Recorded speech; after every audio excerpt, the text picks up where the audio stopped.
Bem-vindos a mais um episódio do Fast Podcast, o seu podcast da Fábrica de Soluções. Eu sou o Ricardo Alex, como sempre, eu estou aqui com o meu parceiro Jonathan Acre.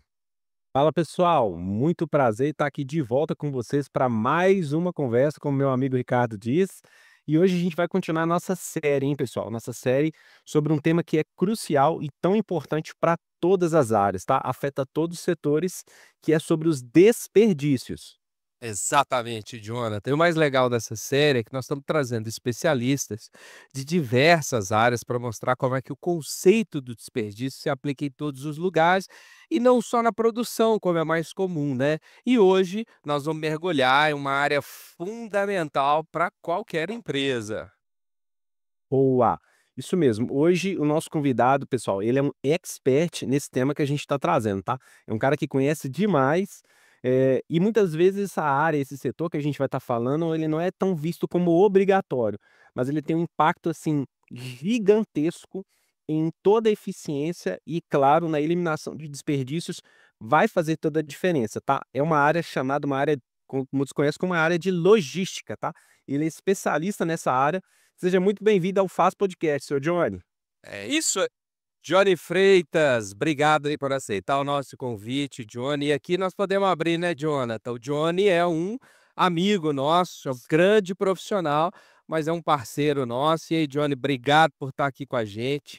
E aí eu queria te convidar aí para se apresentar para a galera, falar um pouco sobre a sua trajetória profissional e como é que você conheceu esse mundo da logística. O podcast está aberto, só lembrando, é um bate-papo, é uma conversa aqui entre amigos e para a gente ajudar os nossos amigos que estão do lado de lá. Exatamente. Opa, gente, primeiro obrigado, né, lisonjeado aqui pelo convite, né, também diante aí de 2 caras feras. Bom, né, pensando em termos de logística, né, quando a minha primeira experiência no logística, de fato, ela vem, né, a partir do momento que eu adentrei a indústria. Então, só que ali ainda não era claro para mim que eu estava lidando com logística, né, a intralogística. Né, então, ainda muito jovem eu fui, né, parte atuante ali do planejamento e controle de produção, né. Eu fui analista de processo, né, depois subi para coordenador de produção, né, e ali eu realmente comecei a lidar com os desafios de uma operação logística. Então, como fazer, né, o suprimento e a demanda, né, conversarem para que todo esse, digamos assim, todo esse ecossistema, né, ele funcione. Na prática, a gente precisava fazer com que o material chegasse no cliente quando ele precisasse, e ao mesmo tempo eu precisava garantir o fornecimento na data, quando preciso. Então, os desafios eles foram, né, surgindo, e à medida que esses desafios eles foram aumentando, à medida que foram surgindo as responsabilidades, nós também buscamos mais conhecimento, buscamos nos aprofundar no tema, e até chegar ao entendimento de que a logística, né, ela é inicialmente vista como um custo, né, um custo operacional, né, então, porque muitos negócios, né, ele não gera receita direta, mas ele entra como custeio da operação. E a logística, né, em termos gerais, a gente pode entender como um motor, né, que faz fluir tudo aquilo que é produzido dentro de uma indústria, né, tudo aquilo que é comercializado em uma loja. Então, por trás, direto ou indiretamente, nós temos todo um conjunto de operações logísticas, de suprimento e demanda que estão acontecendo ali. Então, assim, é um mercado muito amplo, né, cheio de desafios, e pensar logística é realmente pensar o motor que move a indústria, o motor que move o comércio. Muito bom, muito bom. E aí, falando da parte de logística, ô Johnny, que você já teve experiência, fala um pouquinho pro pessoal aqui também que você, além de ter experiência, você teve a oportunidade também de trabalhar com todas as outras áreas, né? Você como consultor Lean, que a gente sabe Nossa, que você hoje é. Comenta um pouquinho aí também, porque acho que sua visão hoje do todo da fábrica, né, da gente, quando a gente está falando de uma indústria, faz toda a diferença para fazer o trabalho e para pensar nessa questão de logística. Conta pra gente aí a sua experiência como consultor Lean hoje. Bom, legal, isso é inclusive, né, foi objeto de estudo da minha especialização, quando a gente fala em gerenciamento de processos de negócio. Então a gente acaba tendo que transitar em todas as áreas de uma empresa. E isso a gente percebe de forma muito clara quando a gente atua na consultoria. Então é entender que né, o processo ele funciona, mas nós temos ali todo um conjunto de interdependências, né, onde o recebimento do material depende ali de um planejamento de compras, que depende de uma listagem de necessidades, que depende ali de um programa de vendas ou carteira de pedidos, e tudo isso impacta uma projeção de custo, negócio, lucro, receita. Então, quando a gente, né, começa a pensar na operação logística de forma ampla, ou mesmo a atividade da consultoria como, né, ali fonte de conhecimento para melhorar o resultado, desempenho operacional, nós começamos a perceber como que olhar não só para o fluxo físico de materiais, mas também toda a parte de gestão de materiais, necessidades na empresa impacta giro de caixa, capital Uhum. imobilizado. Então nós estamos falando sim de uma atividade que pode, né, dizer se o negócio ele vai ser rentável ou não, se vai ter lucro ou prejuízo ao final de um exercício. E aí, isso é interessante, pessoal, as pessoas não pensam que, a parte do estoque, né, Ricardo, ela impacta diretamente no custo que a empresa vai ter na sua receita. Isso faz parte da receita e ela só pensa no dinheiro lá no final, né. Pois é. E como o Johnny falou, né, o pessoal ainda não entende direito que mundo é esse aí da logística e como é que ele impacta, diretamente nos negócios, né. Mas aí, Johnny, vamos lá, aqui no Faz Podcast a gente trata muito com o pessoal a respeito mesmo dos causos, né, a gente chama muito dos causos do dia a dia, dos desperdícios, né. Essa interação nossa aqui com os nossos convidados e o nosso público é para que o pessoal também perceba que aquilo que a gente trata dos clássicos desperdícios da filosofia do Lean, eles estão presentes em outros locais também, em outras áreas de atuação. E nessa área de atuação tão fundamental, né, vital aí para a saúde de uma empresa, eu chuto aqui que existem muitos desperdícios, e aí eu queria provocar você aí para contar pra gente alguns causos vivenciados aí, que você percebeu, que você vivenciou, que as pessoas não enxergavam direito, mas que estava ali impactando diretamente o negócio. Legal. No super interessante pensar sobre isso, porque, né, eu vou começar falando dos estoques, né. Estoque, né, ele é uma discussão, né, como já dizia alguns amigos, quase que filosófica, né. Estoque, ter ou não ter, eis a questão. Eis a questão. Isso é um dilema para o empresário. Isso, né, fato é que, né, a busca pelos estoques cada vez menores, é um desafio que envolve não somente a questões internas da organização, mas ela também expande horizontes, ela vai, né, também influenciar no grau de confiança que nós temos da nossa cadeia de suprimentos. Então pensar sobre níveis de estoque frequentemente nos revela a nossa incerteza de cumprir com aquilo que é programação de produção, programação de necessidades. Frequentemente erros do passado, quebra-máquina, absenteísmo, situações como essa ou até mesmo a indisponibilidade de materiais do mercado, flutuações de custo que são muito altas, todas essas situações têm pressionado, né, empresas, né, seja indústria, seja comércio, a manter níveis de estoque cada vez maiores. Por quê? Para lidar com a incerteza, né, o temor da ausência ou da falta de. Então, quando nos deparamos com algumas realidades de indústria, às vezes nós temos itens de estoque que duram por anos, né. Então quando pensamos sobre o giro desse estoque, em quanto tempo esse investimento feito aqui, né, esse investimento imobilizado na forma do estoque e com quanto tempo ele volta para o caixa da empresa na forma de resultado, de receita. Então quando a gente pensa sobre estoque, é importante a gente pensar sobre giro, né, e pensar sobre os vários elementos que de alguma forma justificaram aquele estoque, né. Uma das premissas que nós temos é estoque, quanto menor, melhor, é fato. Se a gente tem um estoque mais enxuto, nós temos um maior número de giros de estoque acontecendo anualmente. E quanto mais giro o estoque tem, nós estamos falando que aquele resultado, aquele capital imobilizado, ele está voltando como receita, que está gerando uma recompra, e isso acontecendo várias vezes, nós estamos falando de dinheiro que vai permanecendo no caixa da empresa.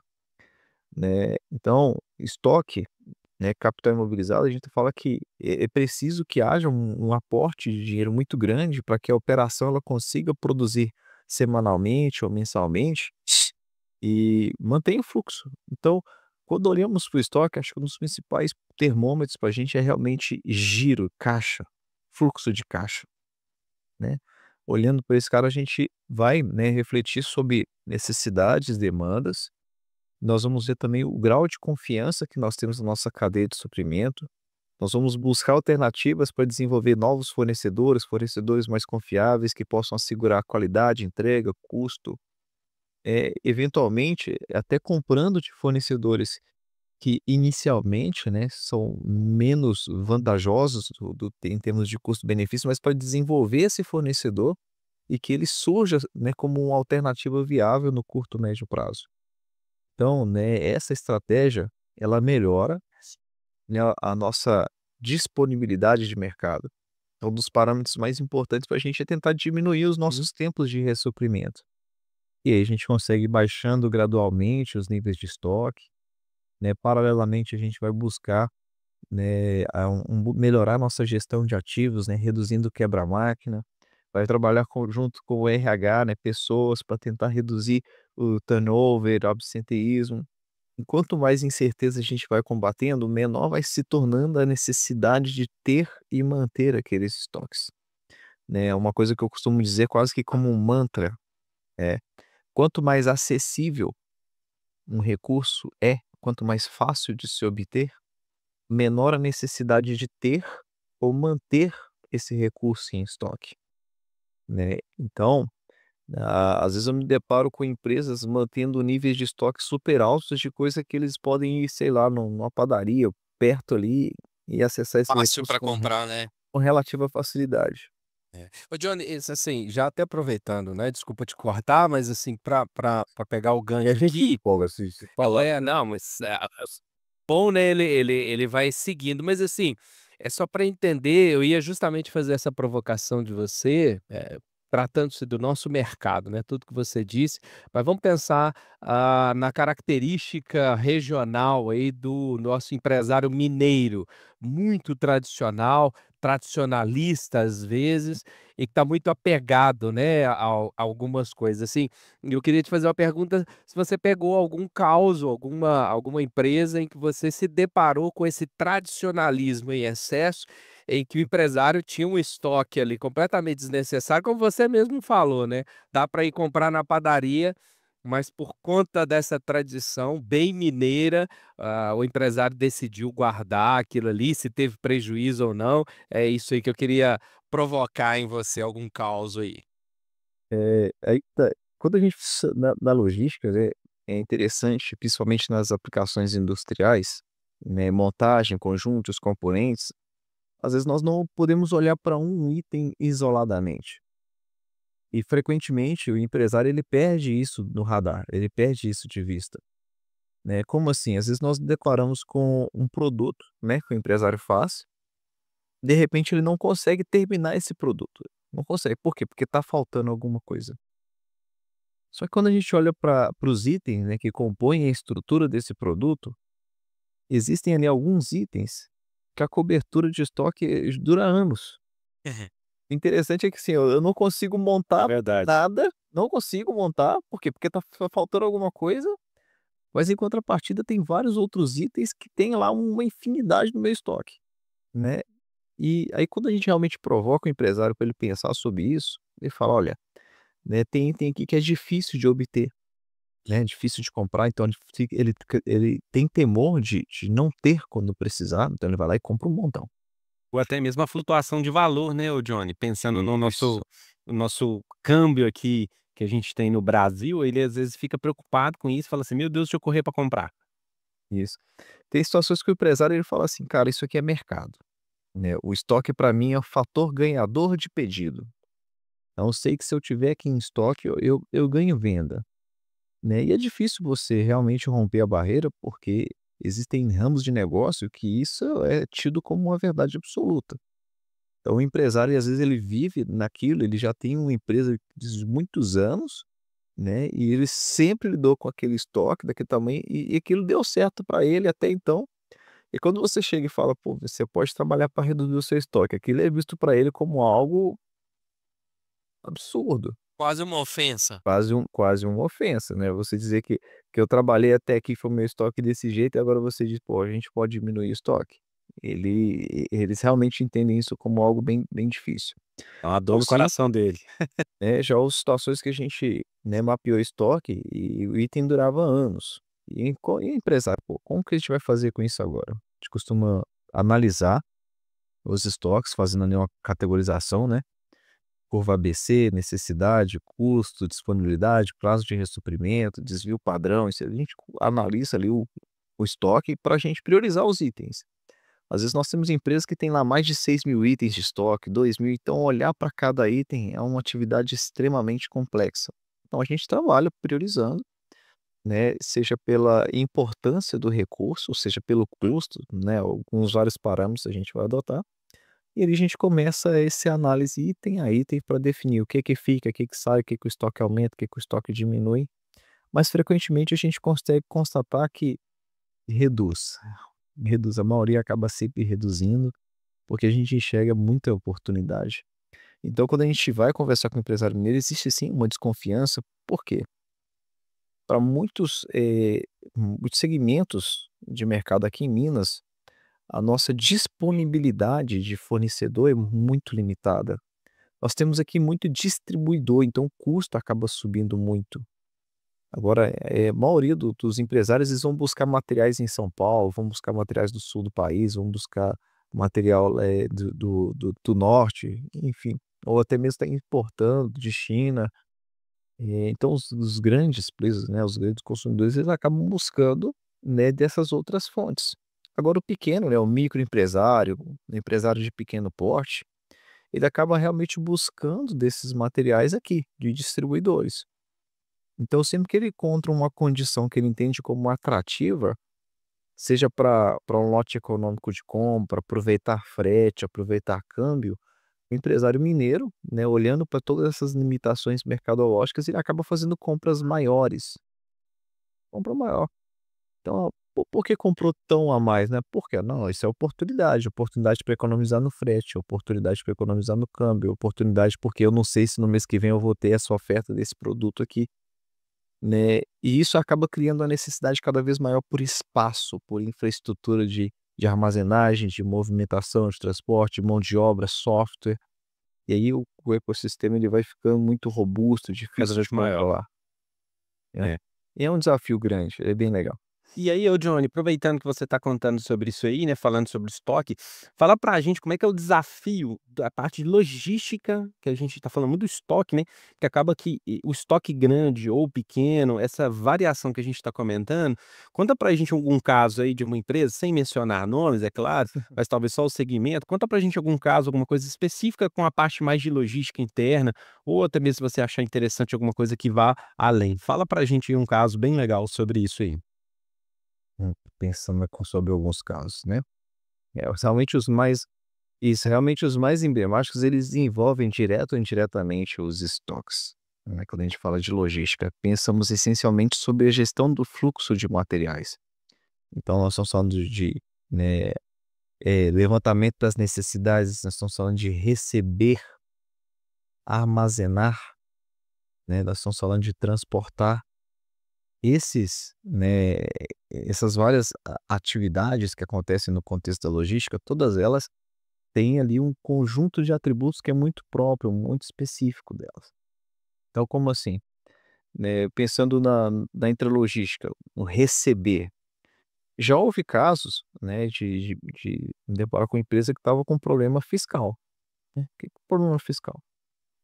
O material chegava e, poxa, eu não conseguia entrar com a nota fiscal no meu sistema para gerar um saldo de estoque para que eu possa utilizar esse material na minha fábrica. Então, a empresa tinha um material fisicamente lá, mas ela não podia usar o material por quê? Porque fiscalmente ela não foi apropriada no sistema. Então não cria saldo para usar. Aí eu tenho o quê? Um problema fiscal. E esse problema, a empresa com dinheiro no caixa, como não entrou com a nota, não reconheceu a entrada desse material, não gerou uma necessidade de pagamento, o fornecedor não recebeu, depois não quis entregar porque não recebeu. Nossa, Por quê? Porque não Gil, entrou só uma nota fiscal. Então, às vezes, a gente está pensando na logística como um elemento muito amplo, muito robusto, e todas as atividades que estão interrelacionadas ali, elas podem interferir no nosso fluxo logístico. E aí nós podemos gerar até um passivo fiscal, né, uma auditoria ali da Secretaria da Fazenda, e você não tem aquele material de estoque, como que você comprova a origem disso? E outra, se essa matéria-prima se transformou em produto, daí eu tenho lá a questão do, né, do bloco K poxa, como que você fez isso aqui se você não registrou a entrada da matéria-prima? Começa uma cascata de problemas muito grande. Então, nós temos aí um desafio, ó, um desafio fiscal, né, amarrar isso sistemicamente, registrar, apropriar, é um ponto, né. Uma vez que ele, né, o material ele entra na empresa, ele obedece esse fluxo, agora eu tenho que armazenar, condicionar ele. E aí, quando nós observamos, às vezes nós temos muita movimentação, é um puxa daqui, arreda de lá, arruma um espacinho. Por quê? Porque às vezes nós não temos uma conversa, né, uma interação legal entre logística, né, propriamente dita, né, e às vezes o time de suprimentos que deveriam estar juntos, né, coesos, mas que às vezes no dia a dia eles acabam tratando isso como operações diferentes, cada um no seu quadrado. E aí nós vamos lá e dimensionamos, né, os nossos estoques, os nossos armazéns, de acordo com uma projeção de capacidade de venda de recurso. Então, a gente faz um dimensionamento, metro quadrado, galpão, ponte rolante, empilhadeiro, você pode dimensiona tudo, e ali num departamento de compras, né, alguém vai lá e para economizar, né, no custo unitário, compra caminhão e tonelada e chega aquele monte de coisa na fábrica, né. Aí pronto, surge um desafio operacional, onde é que eu vou colocar isso? Onde que eu vou armazenar isso? Aí acaba ocupando o espaço de outra coisa. Porém, quando a outra coisa chega, e aí? E aí o empresário fica perdido, né, pensando na empresa. É muito interessante que a gente tem 2 tipos de empresas que a gente acaba lidando e vendo isso, né, Johnny, que é as empresas micro e pequenas, em que o cara vai dando um jeito de colocar um em cima da coisa da outra e vai empilhando em cima da máquina, em cima da cabeça do próprio, operador. Mas tem as empresas grandes, né, que às vezes elas vão ter que apelar para algum outro tipo de recurso, que ela podem aproveitar o próprio própria área dela, ou até mesmo ter que comprar uma outra área, sei lá, fazer alguma coisa do tipo, né, Johnny? Sim, sim, é comum a armazenagem, comprar espaço de armazenagem em outra Verdade, localidade, só que verdade. aí você tem lá custo de transporte, frete, que isso vai surgir, você tem que gerar nota fiscal de remessa, você tem que, né, surge todo um elemento burocrático ali também, né, e acontece o seguinte, às vezes a sobreposição começa a dificultar o acesso aos materiais. Então aquela ideia do primeiro que entra, primeiro que sai, já era, Isso né. acabou. Houve o caso de um cliente que o produto ele não era um produto perecível, não era. Então ele foi armazenagem, lotes chegando e só sobrepondo. Por quê? Porque produto pesado de difícil manuseio, então a operação foi só colocando em cima, só colocando em cima, e aquilo foi girando, vai saber por anos, né. Aí aconteceu uma situação onde eles realmente faziam um trabalho para utilizar aquele material dos primeiros lotes. A gente quando foi ver, a gente estava aqui em 2024, né, o material tinha chegado em 2021. Só que aí quando foi utilizar esse material, ele apresentou um problema de qualidade. E Então, aí, como é que devolve? deu ruim, cara, perdeu tudo. Como é que deu? Olha, não devo quando entrou em contato com o cara lá, velho, seu material tá com defeito de qualidade. Pô, te vendi isso em 2021, velho, você tá achando problema agora? Isso é com você, pô, se vira. Então, quer dizer, teve que assumir o prejuízo, aquilo foi vendido como sucata, uma perda significativa, teve que comprar o material quando achou que teria, aí vem ruptura de estoque, atraso de cliente, vem um pacotão. É outra situação de uma empresa de tecidos, né, era uma confecção, né, então, mesma situação. Foi comprando e foi sobrepondo, sobrepondo, sobrepondo, né, aí chegou um pedido, achou que tinha um material no estoque, quando foi ver ele estava lá todo danificado de traça, velho, rasgava, quando foi o produto ficou armazenado muito tempo, e quando foi utilizar o produto não servia mais. Você vê então, né, quando a gente fala de realmente ter esse descompasso, né, entre suprimento e demanda, pecar em algumas premissas, como fazer o giro do estoque, pode gerar prejuízo, às vezes, assustador. Estrondoso, quebra empresas, né. Ô Johnny, e assim, até falando um pouco, né, resgatando um pouco da sua fala aí, de que existe essa possibilidade de alocação, né, de espaço, né, de outros locais ali para você colocar, o seu estoque. Só que assim, não sei se você vai concordar comigo, mas, se não houver a dinâmica ou cultura da organização antes, e eu já tive a oportunidade de atender um cliente em que ele ia alugando galpão, mas não existia a cultura da otimização, da organização, ao ponto que eu tive que falar para ele o seguinte aqui: "Você está comprando espaço para armazenar bagunça". É, porque não é isso? Se você não tem a organização, você até tem espaço, mas, né, como falta cultura, aí você vai locando cada vez mais e colocando bagunça de verdade. Eu atendi uma empresa, era um cliente de móveis, e um dos galpões que eu fui visitar tinha bebedouro no meio do negócio lá, e ele não sabe explicar como é que aquilo foi parar lá.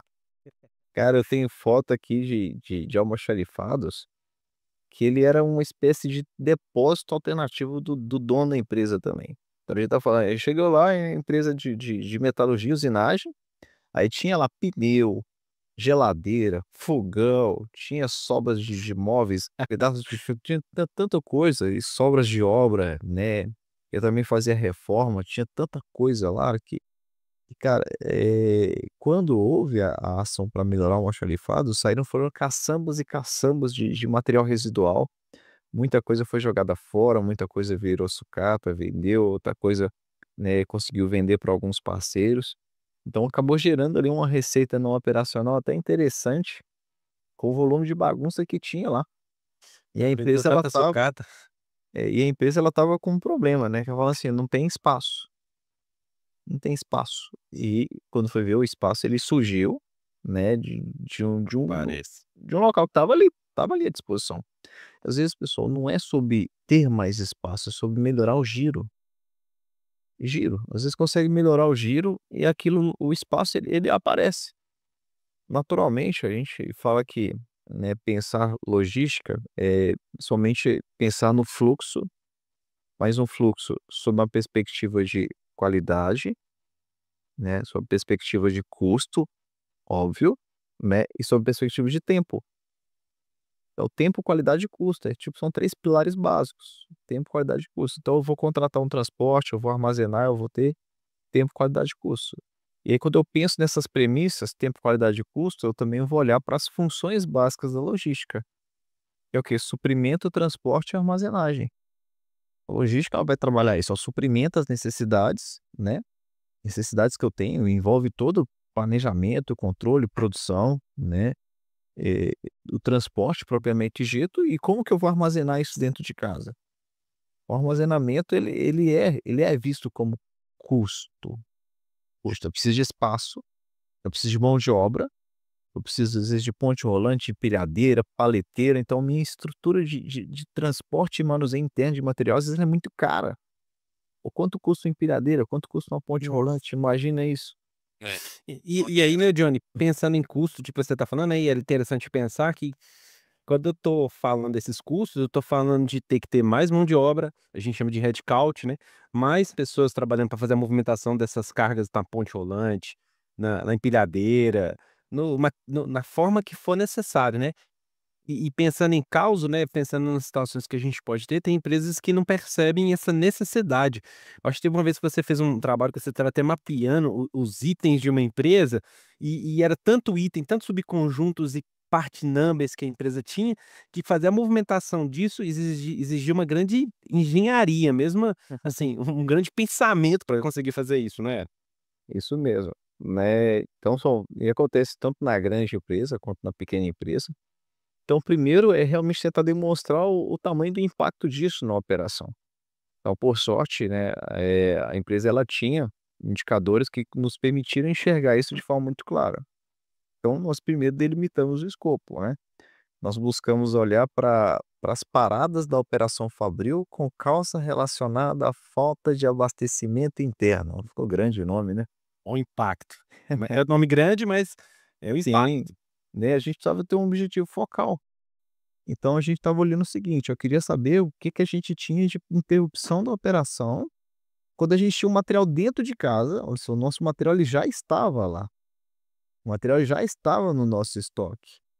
Só que esse material, por algum motivo, mesmo já estando no estoque, ele não chegava na fábrica, não chegava na operação, no ponto de consumo, em tempo, em tempo hábil. Então a gente tinha interrupções da operação Fabril, porque o material que já estava dentro de casa não chegava lá.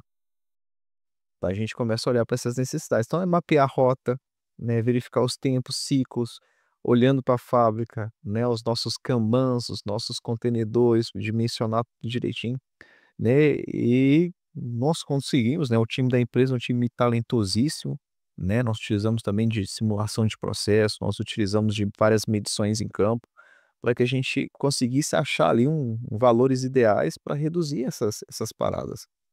Então, ponto. Agora, quando a empresa não tem recurso, ela não tem, né, um time tão robusto, a gente já trabalha, né, naturalmente com recursos que nós temos. Então, encurtando distâncias, trazendo ali algumas ilhas de componentes para próximo do ponto de consumo, né, a gente vai buscando algumas alternativas para realmente trazer luz a isso. Às vezes nós somos procurados para pensar sobre logística, né, e nós temos muita resistência para investir em uma operação que ela é vista como custo, né. Então, se nós não estamos falando de operadores logísticos, né, se não é um operador logístico, a logística é custo, né. Então, a gente pergunta, né, coisas do tipo: "Olha, nós estamos tendo paradas de fábrica por falta de abastecimento? Nós estamos tendo interrupções da operação fabril porque nós não temos o material dentro de casa? Nós estamos tendo atrasos de pedidos para o cliente porque o material não chegou? Nós estamos pagando multas para diárias de caminhões que a gente não conseguiu carregar a tempo, aí o motorista teve que dormir aqui, teve que levar o caminhão para outro dia, programou uma coleta, o negócio não estava pronto, aí o caminhão chegou, teve que ir embora. Então quando a gente olha para alguns custos, né, que vão sendo incrementados ali, melhora a nossa percepção de logística não necessariamente como, né, custo isoladamente, mas a logística, né, eu até gosto dessa expressão como um motor, né, que faz, né, o material que faz o fluxo, né, girar, que faz um negócio acontecer. É um motor de negócios a logística. Legal. Cara, fantástico. E olha, eu queria dizer um negócio aqui. Para você que está escutando a gente, assim, de toda essa conversa absolutamente fantástica que a gente teve até agora, se você não gravou nada, guarde as perguntas que o Johnny acabou de fazer. Você já parou para pensar o valor dessas perguntas? É o corte. Você que está ouvindo a gente, que está sofrendo aí com tudo isso que foi dito, tenta responder essas perguntas que foram feitas, já é um pulo do gato aí para você. É, isso aí eu posso garantir.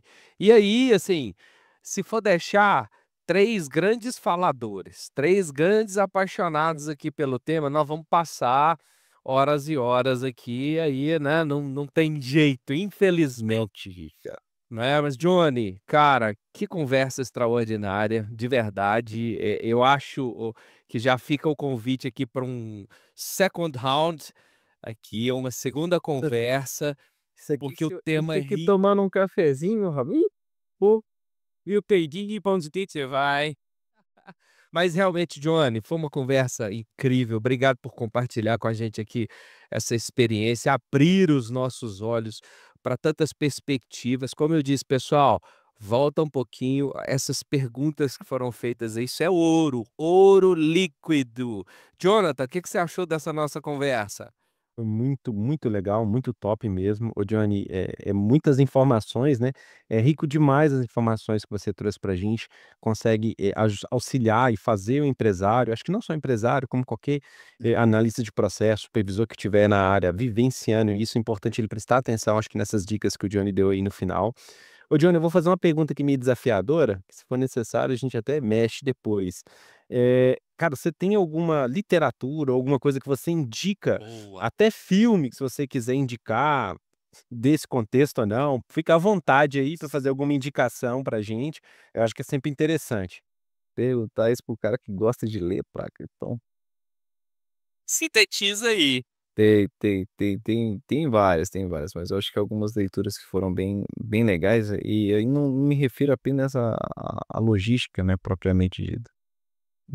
Tem um livro que eu gosto, As 4 Disciplinas da Execução, eu acho Boa, fantástico. boa, boa. E um filmezinho curtinho, né, consegue às vezes encontrar online, A Meta. Ah, esse aí é sem dúvida. Legal. A Meta. Bom. Tem um livro também, A Meta, né, mas o filmezinho, cara, é um filmezinho de 40 minutinhos, né, e ele ali fornece pra gente alguns insights que são poderosíssimos. Então, se você juntar ali o A Meta com as 4 disciplinas de execução, eu acho que tá um bem bolado bacana pra Coisa. mas se a Ele. quero a carteira grande aqui, se continuar tu vai. Isso é muita coisa boa. Boa. É isso aí. Para você que ouviu a gente até aqui, obrigado pela companhia. Continua ligado, né, aqui na nossa série sobre desperdícios. Na próxima semana, o próximo episódio, mais uma conversa sobre desperdícios, uma outra área que nós vamos explorar aqui. Seja bem-vindo, bem-vinda, você fabricante, ao nosso podcast. Faz Podcast, o podcast da Fábrica de Soluções. Jonathan. Pessoal, muito obrigado pela participação aí de todos. Ô, Johnny, mais uma vez eu quero agradecer sua disponibilidade em participar com a gente aqui, né? Encarar essa conversa com a gente aqui é muito interessante. É sempre muito satisfatório ter você aqui com a gente. Você é realmente um parceiro nosso de vida, de profissão. Isso é muito satisfatório Bom, para a gente. é recíproco. Muito obrigado por tudo. E eu quero deixar um grande abraço para todos vocês aí. Pessoal, não deixe de compartilhar, comentar aí, deixar todas as suas interações, que isso ajuda a gente demais aqui no desenvolvimento do nosso canal. Nosso objetivo é trazer, enriquecer esse YouTube, enriquecer todas as plataformas com o que a gente sabe que é importante, que é melhoria de processo. A gente sabe que nosso Brasil, nosso mundo precisa muito disso aí. Um grande abraço para todo mundo. Valeu, Johnny. Se despede aí, passa aí pro pessoal, algum rede social, alguém quiser te conhecer melhor, interagir com o Johnny aí, agora é a hora. Bacana, pessoal.